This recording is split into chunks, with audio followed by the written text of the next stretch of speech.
Pats Nation, what's going on with you? Welcome to another edition of the Ken's Pats Talk Patriots podcast. Guys, it is week 9. The season is flying. The Patriots are 6-2, trying to get to 7-2, taking on a tough, gritty Atlanta Falcons team on Sunday. We got special guests tonight, man. But first off, make sure you hit that like button. Make sure you are sharing the content, and make sure you are subscribed to the Ken's Pats Talk Patriots podcast. D, what's going on with you, man? What's up, bro?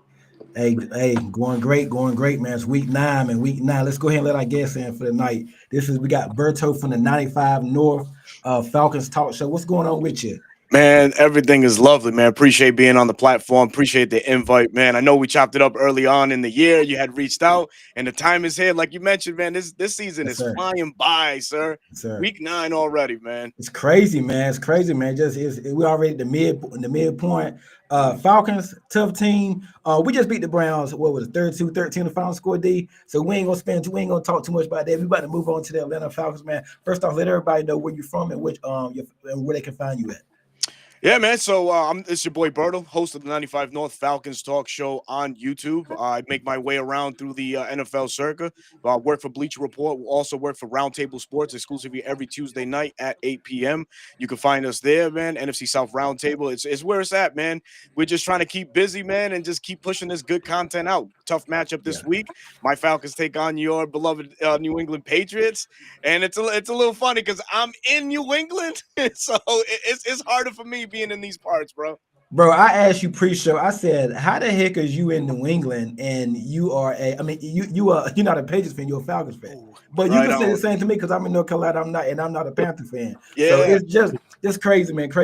Let's go ahead and get started, man. Falcons coming off a disappointing loss to the Dolphins, 24-3. Kirk Cousins started. I know y'all had a couple other starters out. What went wrong in that game? Communication went wrong. The lack of reps that Kirk Cousins obviously showed on the field on Sunday, just a lot of misalignment, misassignments, just not being on the same page with his guys. Sure, he no longer is he no longer has the first team reps, so he's relegated to the second team. But even at that, the wide receivers that were on the field on a limited basis, Casey Washington, who went down, you just couldn't see no connection. Zach Robinson, we all thought that, Kirk Cousins might have had a little bit of Kirktober left in him after last year's magic, but, man, that just darn right just fizzled out. So I would say it's the communication, not having enough reps, just not being in sync with the guys that are on the roster now, just led to that downfall for Kirk Cousins on Sunday. We saw a lot of, hands on the helmet, like, oh, man, like you were supposed to go here. It was just a bad look for Atlanta overall on Sunday versus the Dolphins. And in terms of the injury report, y'all got banged up a little bit in that game, I was told. How your injury report looking for this week? Who you expect to be playing? So it's a laundry list. A lot of limited participators in today's injury report. We should be getting a lot of guys back. 4 of them I'm really excited about. Obviously, Michael Penix and Drake London. But on the defensive side, Billy Bowman, our rookie nickelback, who was playing outstanding before he got hurt with the hamstring injury, and also, man, Zach Harrison, man, our bona fide stud in the middle of this Falcons defense, was out with a knee injury.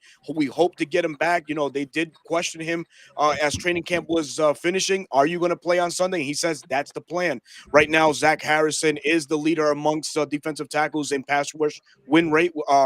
So, we missed that sorely on Sunday. So hopefully we can get that going against a New England offensive line that's given up 25 sacks. So we'll see what we can do, man. Jalen Walker, he'll be playing? He's trending in the right direction. It's a little bit more murkier with him. You know, those groin injuries, you know, they are pretty tough to rebound back from.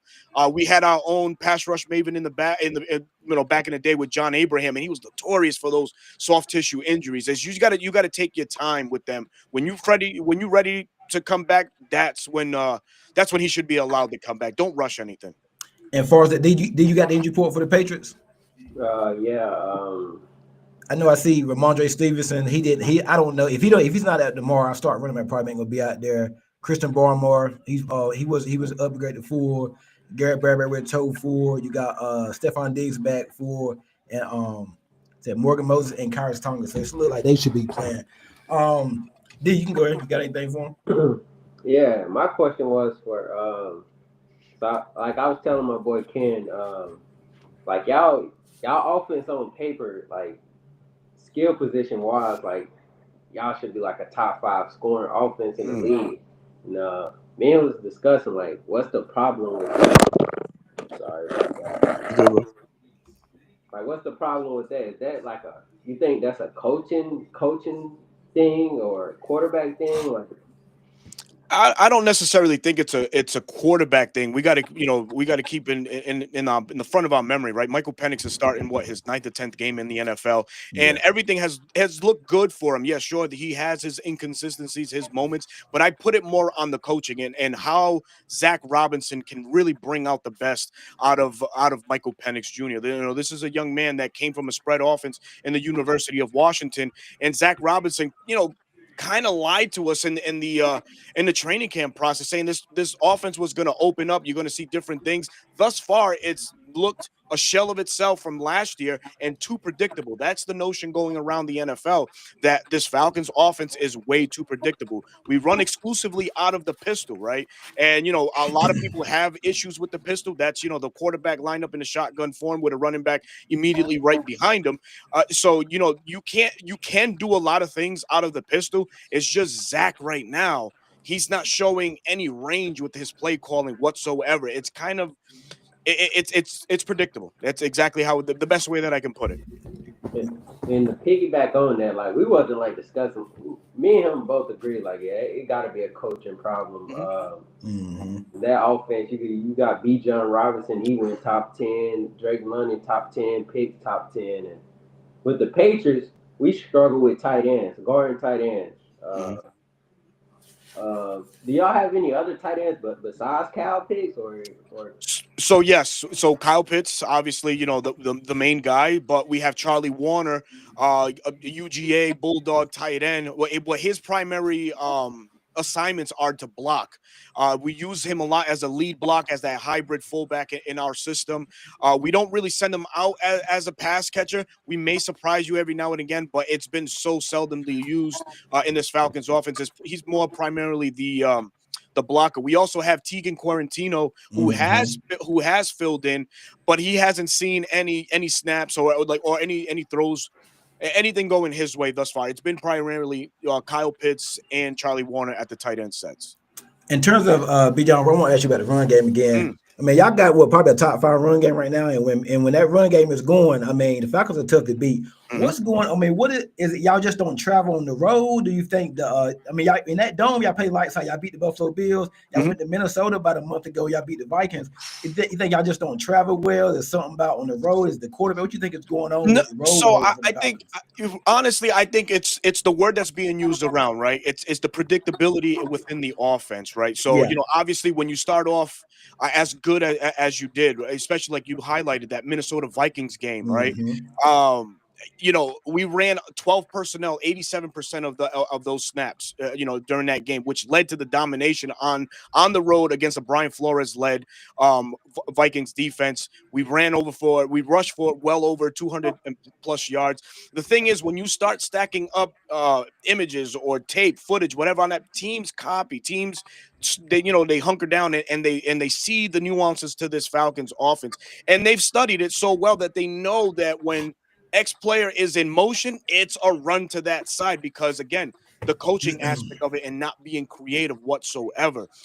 Yes, but also the Falcons have struggled on the road as well. We got smacked in the mouth in Carolina, as we all know. We got shut out, and then it's just it hasn't matured as we all wanted to as Falcon fans. But it's the coaching aspect is the reason why we cannot get off of the tarmac, man. We're just on Yeah. idle, man, and we You we just need to get it going, man. you We don't need to know get it what going. Falcon team you're gonna expect because you ran over the Bills on Monday Night Football about 2 or 3 Fact. weeks ago. Yeah. Then I mean you got shut out by Carolina Yep. about a month ago. Yep. You just get beat by Miami. You go to Yep. Minnesota and win that game, so you don't know what you're gonna get. Have y'all played Tampa, right? Y'all lost to Tampa like on the We final lost play. Tampa a very winnable week 1 matchup versus Tampa. 23-20 was Yeah. the score, and Bijan exploded out of that game. He was Yeah. the receiving threat in that one, led the team in receiving that game. It's just, and also, to the Bijan Robinson situation, right? He's not being properly used. And that's crazy to even say. This is a kid that has already in 9 weeks close to 1,000 scrimmage yard, right? But you look at Bijan, right? And you look at the element of Christian McCaffrey. When you look at the two, everybody says, why don't the Falcons use Bijan Robinson like Christian McCaffrey, right? Yeah. Look at what the 49ers were able to do, against us a couple weeks back on Sunday Night Football. They exclusively used Christian McCaffrey in so many ways. And it's and you see that and you get envious of the outcome because, like, man, we got a kid that's, just built just like that. Why aren't we doing the same thing? But again, all signs point back to Zach Robinson not being able to just capitalize on these young, phenomenal superstars that we have on the roster. So I want to touch on y'all defense because last year y'all was one of the worst defenses in the league, if I am mistaken. No, you're correct, man. What you think changed about that? Because I see now that, like, according to some stats, y'all are ranked like top 3 defense in the league this far. And Yep. So far, the Falcons are still ranked number 2 in the league. Just ahead of them is the Denver Broncos at number 1. The pass defense continues to be the bright spot on this Falcons defense, only allowing quarterbacks to around 150, 160 yards passing so far through 9 weeks, which is great. I think the change overall, obviously the scheme, right? Jeff Obrecht comes in, he brings in Nate Ollie, a defensive From the line. Jets.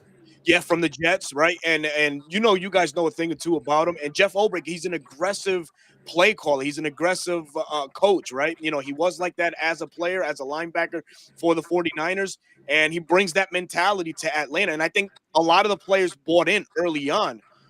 We did acquire some pieces that obviously has allowed us to, just kind of change the narrative and do a 180 on defense. You go from being dead last in a lot of the categories that are important to being one of the top teams in the NFL right now. I think it's the coaching and the player acquisition. Jalen Walker, of course, we spoke briefly about him.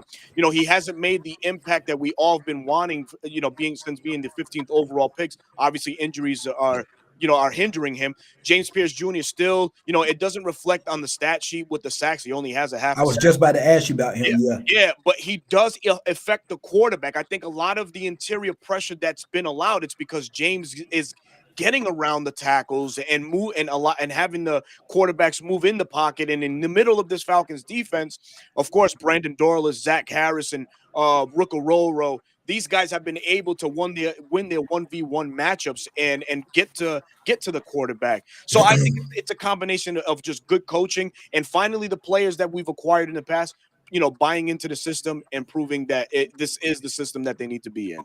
Do you expect Leonard Floyd to play Sunday? I think he was dealing with a hamstring or something. I think he was back at practice today, though. Yeah, he's dealing with the hamstring injury currently.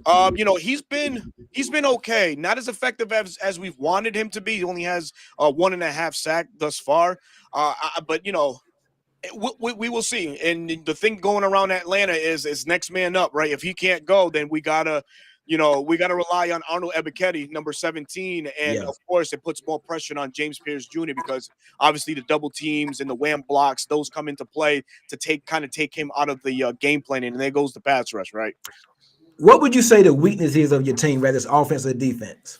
So for the defense, run defense is horrendous right now for the Atlanta Falcons. A lot of teams have used our defensive line, which is a little bit smaller than the average NFL defense, to just just use us as a get right game. We seen last week with Devon Achin and Ollie Gordon, they were averaging 4 and 5 yards per carry. Christian McCaffrey was able to just go north and south on us. He rushed for 180 plus yards. So it's that right now. I would say the weakness on this Falcons defense is the run defense, and when that happens, it just makes everything else, just go by the wayside, right? What was effective for us was third down defense at one point. No longer is a strength. Like, we can't get to the quarterback. We can't get him off the field because offenses are living in third and short, 3rd and 1, 3rd and 2.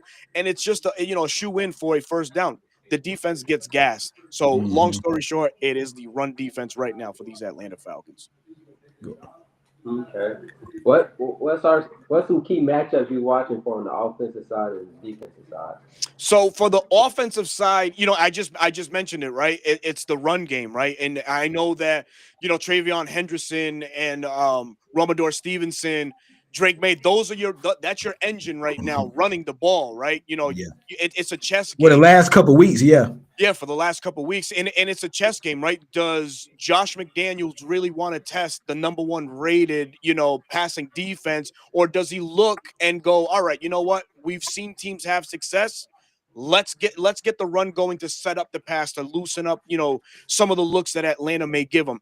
But the main problem, not just being the run defense, is we lost Divine Diablo. And, you guys have Robert Spillane, who was his buddy with the Raiders, right? Spillane is doing phenomenal for you guys. 2 takeaways, 1 sack. You guys got Caden Ellis, which is Christian Ellis' brother. He plays for the Patriots. That's also correct. But the player that I'm about to mention is putting more pressure on Caden Ellis, and it's asking Caden to do more than what he needs to, and that's J.D. Bertan. Okay. He turned in one of the worst performances of a lifetime as a linebacker. Number 40, right? Number 8, brother. We call him number 40. I did a disjustice right now calling that man by his name. But number 40 for Atlanta should be a grocery store bagger at Shaw's or Stop and Shop, wherever you get your groceries, man. In Atlanta, bro, that man's got to pack and go. And he's the major liability on this Falcons defense right now. And you asked on offense, what was that again? I'm sorry. What would you say the weakness is for the offense? Well, it could be a combination of 2 things, right? Establishing the run first, right? We're a run first team. I think sometimes the Falcons get too scared and they go away from their natural game calling plan, and they want to turn into a throw first team. We're not that. So it's when we can't get our run game right, then everything falls by the wayside. And then we struggle even still to pass, because obviously it allows defenses to just get into more dimes or big nickel formations to negate or zones to negate the passes. So right now it's a combination of the run game mixed with the passing game would be the weakness. Moving on to the Patriots a little bit. I know you don't. I mean, you work with Bleacher Report. You do a lot of film breakdown stuff. What's your early impressions of Drake May and the Patriots so far? Right, be brother, just as a team. Like, what's your early impressions? Man, you guys got a real one, right? We hope to be privileged to watching 2 of the top quarterbacks taken in last year's draft. Right now, Drake May, he's at what 2,026 throwing yards, and I think he only threw for 2,200 yards all of last year. So you can already see the growth and matureness of this young man. Josh McDaniel has done an excellent job just really, just bringing this kid up, developing him. That's the key word, development. And he's been great. His margins for error are like incredible. 15 touchdowns to 3 interceptions. Crazy. He's a smart, cerebral kid, and you can expect that coming from the Tar Heels, right? From a North Carolina team, not known for trotting out quarterbacks, but man, they had a good one in their program, and now he's reaping the benefit being paired with Josh McDaniels, running the that offense as effectively as you guys do. You guys run a lot of 2 tight end sets with Hunter Henry and former Falcon Austin Hooper, which still burns that he's on the New England Patriots. Yeah. And you guys did a fantastic job just adding pieces. We got Mac Hollins too, former Falcon. Mac Hollins, he's serviceable at best, man. But I think the receiver that we need to hone in and key on is Kayshon Boutte, man. On Sunday, this kid's been electric for you guys. There's something about these LSU wide receivers, man. When they get to the big leagues, man, is something special. But Kayshon Boutte, 5 touchdowns the last 5 games, very explosive.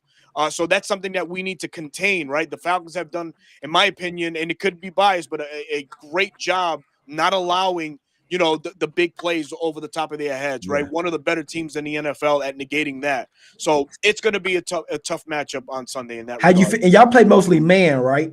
Man coverage. No, so we run a lot of zone. We run a Okay. lot of zone, yeah. So how you feel about Stephon Diggs then? If Kayshon Boutte gets a lot of attention, y'all want to crowd the line and start the run. How you feel about Stephon Diggs and what have you seen from Diggs? So so Diggs still serviceable. I think he still has a lot left in the tank. Right now he's the leader at the wide receiver spot for y'all. 1 touchdown to 450 yards receiving. So I mean, it's a philosophy that we don't have in a Falcons defense. And if you ask a lot of Falcon fans, they want this one-on-one, man to man.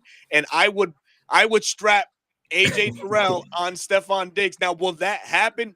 Maybe sometimes, but we have a defense that doesn't allow the corners to travel with the best player on the other side. So we're going to be pretty much in our zones, and that's going to be it. So you guys may exploit some matchups. Mike Hughes has been serviceable. I keep using. Is Jesse Bates going to play? Jesse Bates, I think, is trending in the right direction to play. Okay. The ankle injury is not serious whatsoever. He's no threat to miss this game. But weirder things have happened because I say that because we saw Saturday night. Drake London added to the injury report. I'm glad you asked. I'm about to ask you about him. And then he was deemed out at 11:30 on Sunday. We was like, what happened? So, but Drake London is trending in the right direction to play on Sunday. He looks like he's going to strap up and go. Let's get to the match everybody want to know about. Drake London versus Christian Gonzalez. How you feel about that match? Drake London, I think he's a top 10 wide receiver when he's healthy. He's had some hamstring issues, some other problems going on. Yeah. Christian Gonzalez, when he's on the field, he's good, man. And you see what he did to Jerry Jeudy last season. All season. He's been playing real good last couple of weeks. How you feel about on the matchup, Drake London going up against Chris Gonzalez? I sent my boy, I think early in the week, Chris Gonzalez said that Drake London was his hardest matchup in college. When he was in Colorado and USC, that matchup, absolutely. But iron sharpens iron, right? So these are two of the top guys in their positions in the league right now. Christian Gonzalez, man, I was fan number 1 of him when he was coming out of Oregon. A couple years back. Boy, did I want him in a Falcons uniform to pair with AJ Terrell at the time, but it didn't happen. New England reaped the benefit of grabbing that young man. But Christian Gonzalez has, he sees it week in and week out with the receiving core, not just in the AFC East, but the AFC conference overall. There's a lot of big dogs in the AFC, and he stands the test, man. He holds his own. He's a physical, lanky corner, man. I appreciate his play, and he was the same way at Colorado and Oregon. So it's great to see him just get better and just become the All-Pro, soon to be perennial All-Pro for the New England Patriots, man. So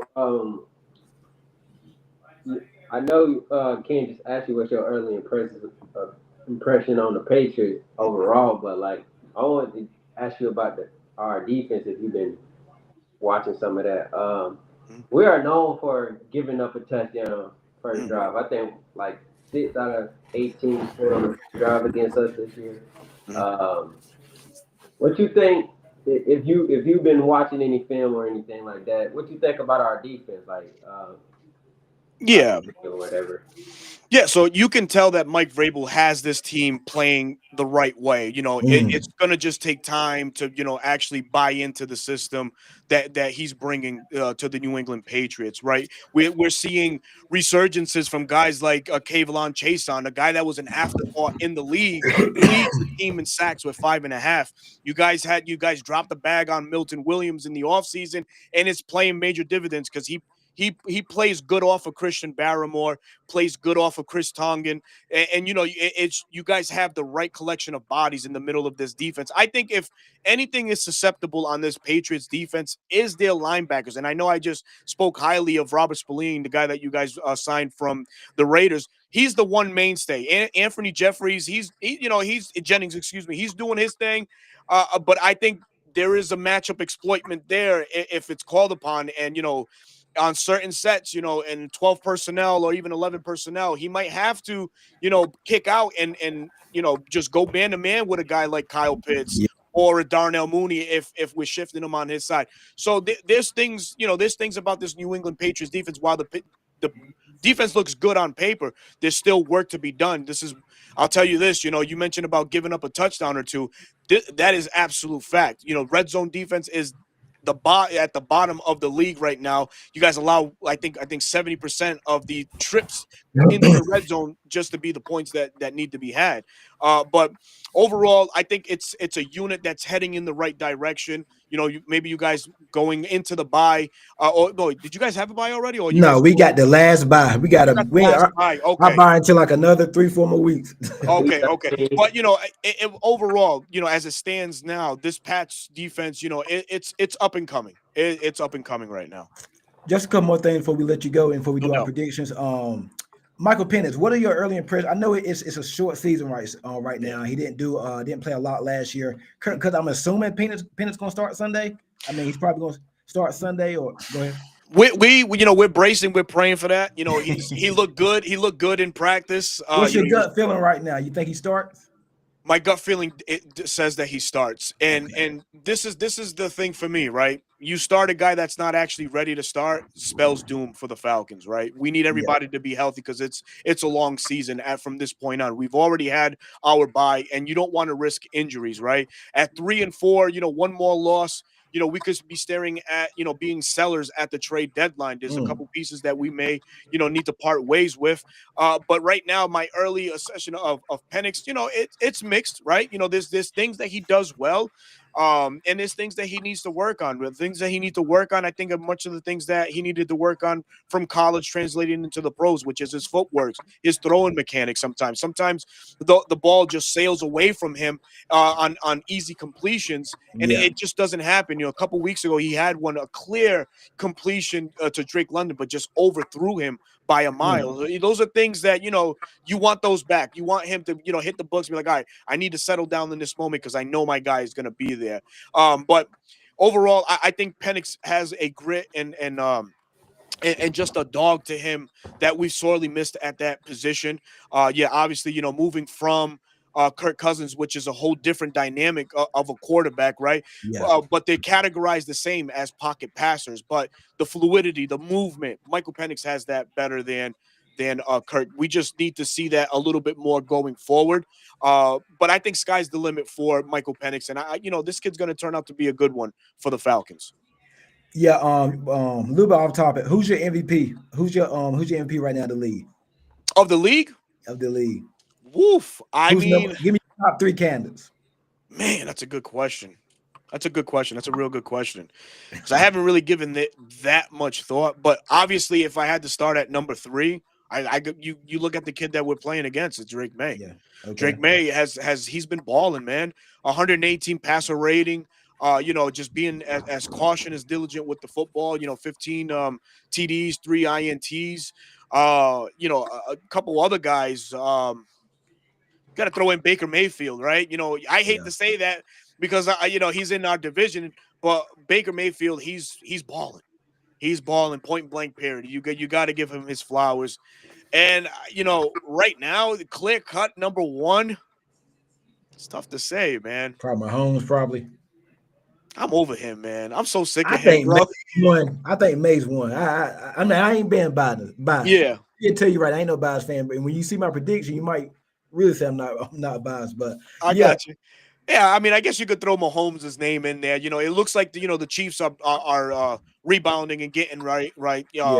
He's getting his weapons back, and now you're seeing what Kansas City's offense is all about, right? Just lighting up the scoreboard, and that's exactly what they've done thus far.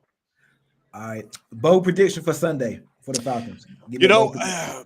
That's my team. I love them till the casket drops, man. But it's just there's too much going into this game that we need to figure out, right? And we're not there yet. We're not there yet. Our play calling is not there yet. It's been Jekyll and Hyde all year. We've been going peaks and valleys, man, and we haven't shown the consistency that we need. We're coming off. We're on a 2-game skid, and I don't think that we've gotten better from one loss to another. Could we show a little bit better effort in this one? We have no choice. But as it stands, I have to go New England in this one. It could low key be a trap game for y'all, right? I think that's always a possibility. But yeah, I still feel like New England, comes out on top in this one, man. I'd be shocked if Atlanta wins, and that's coming from me, a Falcon fan, brother. Go ahead, D. Prediction. Yeah. Bold prediction and prediction. Because he already, it was a bold prediction, but he gave his prediction. So go ahead. Bold prediction. Travion Henderson gonna have another 70+ yard rushing game. Ooh. I think he's gonna carry over what he did against Cleveland. Yeah, I got us winning 27-23. All right, my bold prediction. I think Robinson is going to be the first bat to go over 50 yards. Have a 50-yard game against us, 50-yard rush against us. He can get over 100 yards. And we're going to lose this game 24-20 to the Falcons. I just got a feeling. And Dia tell you, we did the schedule out in May, and I said, bro, that Falcons game scares me to death. Wow. I'm gonna say I gotta stick with it. I gotta stick with it. Gotcha. I think the Falcons win Sunday 24-20. Y'all coming off an embarrassing loss. Right. We already not the greatest. We don't won two straight home games, but got a consecutive home games going on now. I think Falcons come in and beat us 24-20. I'm gonna stick with it. That's just my gut feeling. Because I think we're looking ahead because we got Tampa Bay next week. Yeah. We got Tampa Bay next week. And I think 5-game winning streak. We due for a loss. So I'm going 24-20 Falcons, and Robinson will be the reason why. Cause I think y'all been bad on the road, y'all been inconsistent. I don't think y'all can continue being that bad. I think because y'all it's not a talent issue, it's not a personnel issue. Yeah, so I think y'all come in Sunday 20. And listen, if I'm wrong, me and D was talking earlier. I come out, I make it say I was wrong, but I've been saying this since May. D will tell you, right? I've been saying this since May. I said, hey, if Falcons guys circled it, that's gonna be a loss for us. Wow, so we'll see what happens Sunday, brother. but. You would know better than me. Go ahead. It'd be great for me because I'm gonna be at the game, so I know I ain't gonna have a lot of people telling me this, that, and the third. 28-3. You got good seats. You got good seats. Yeah, I got tunnel seats. I'm right there, man. I'm in row 15, by the tunnel. So I'm at that. Hey, I'm sticking with it. 24-20. I wanted to change it so bad, but I can't. It's just a feeling I got, and I could be wrong. If I'm right, I look like a genius. Yeah, but I'm going 24-20 Falcons. That's what I'm going. I don't care who doesn't like it, who don't agree. I'm just going. That's my gut feeling. 24-20 Falcons. I think it'll be a good game, though. I love it, man. Man. Hopefully that's the outcome, man. But you know what? Once it's all said and done, man, what I want is I know my mention's about to be going crazy. Go ahead. Boy. I just want the player safety, man, for both teams. Both teams have had injuries, more so on the Falcons side. Just to be a clean game where both teams come out of it unscathed and healthy, and they can move on with their respected seasons, man. But wow. You're picking the Atlanta Falcons. Yeah, wow. I'm going with it. All right. It's I just feel it, man. But we'll see though. We'll see. Hey, Berto, from the 95 Sports Talk Falcon Show. I appreciate it, man. Of course, appreciate man. You coming on. Let everybody know where they can find you. You got a website, other social media, and all that. I got you right now. I'll plug it in now, man. But first and foremost, man, Ken, thank you so much for reaching out. You and your host, man. Really, it's been an honor. It's been fun. If anybody from my platform who's watching, please, man, go and give this man a subscription to his platform, Ken's Talk, Pat's Talk, excuse me. You can find him on YouTube. As for me, man, it's your boy Berto, host of the 95 North Falcons Talk Show on YouTube, man. You can find me here every Wednesday night as myself and Bro Talk. Reporting Eligible comes on every Wednesday night at 9 p.m. So please, man, go and check us out, man. We try to give the Falcon fans in the NFL world, the best content possible, man. Yes, sir. Appreciate it, guys. Everybody, a lot of people come in tonight. Appreciate y'all. Make sure you hit the like button. Make sure you're sharing the content. Make sure you all subscribe to the Kansas Past Talk Patriots podcast. Go over to Berto's link and his YouTube channel. Go check him out over there. Hey, watch party Sunday, 1 p.m. Eastern.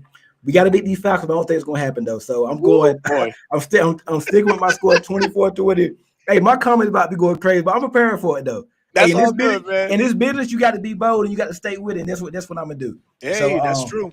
Yeah, so watch party Sunday. Make sure you come check your boy out Sunday, 1 p.m. Eastern. D, you got anything left? Nah, man. Just hope you have a good one at the game, man. Appreciate that, man. I'm gonna be Also, safe.